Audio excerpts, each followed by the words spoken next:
সারাক্ষণ কানের সামনে এমন বক বক করবে, কানের পোকা একবার বার করে দেবে। দুজনে এক একটা প্রশ্নমালা, কত প্রশ্ন, অদ্ভুত অদ্ভুত প্রশ্ন এদের মগজে আসে, ভাবতে পারবে না, সেটা কথা বললেই বুঝতে পারবে। তুমি একটা কাজ করো, ওদের সঙ্গে কথা বলে প্রশ্নগুলো শোনো ভালো, আমরা বরং দুজনে মিলে একটু আড্ডা মারি। কি কারেক্ট, একদম ঠিক। ঠিক আছে সম্রাটদা, কতদিনের পুরনো সম্পর্ক বলো আমাদের? আমি সেই কথাই মিমিকে বলছিলাম, যখন তোমার সঙ্গে প্রথম আলাপ হয় তখন বৌদি বেঁচে।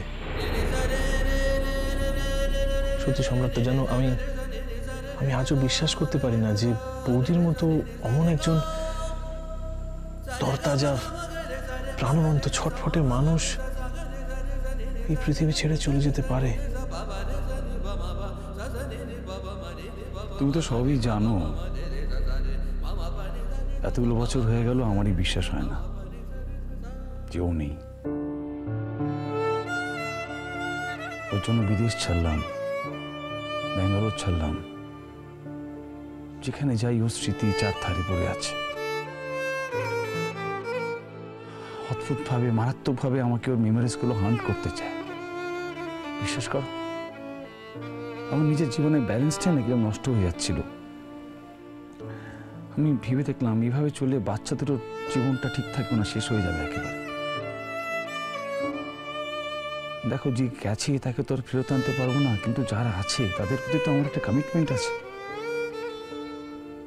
তাই মনটাকে শক্ত করলাম আর কলকাতায় ফিরে এলাম। আমি একটা কথা বলি সম্রাটদা। না, তুমি কোনো কথা বলবে না। আরে ভালো করে আলাপ হলো না, চিনলে না, অমনি ঢুকে বললাম একটা কথা বলবো। এটা কিন্তু খারাপ হচ্ছে জুড়ো। সাতকুলে আমার কেউ নেই, একটা মাত্র বোন পেয়েছি।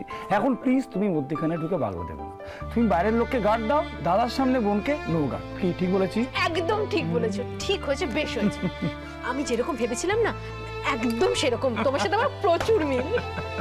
উনি আবার মিলেও গেল? হ্যাঁ, মিলে গেল। বাবা, হ্যাঁ, মিলে তো গেলই। মানে আমি সম্রাটটাকে যেরকম কল্পনা করেছি, সম্রাট তো একদম সেরকম একজন মানুষ। হ্যাঁ, কলাই বটে।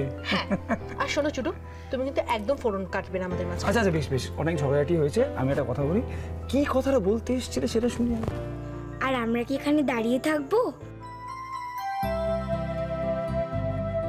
এবার কিছু খাবার টাবার দাও, খিদে পাচ্ছে তো।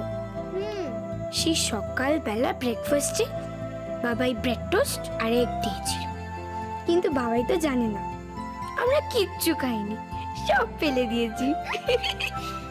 বাবাই তখন রেডি হচ্ছিল বলে কিচ্ছু দেখতে পাইনি।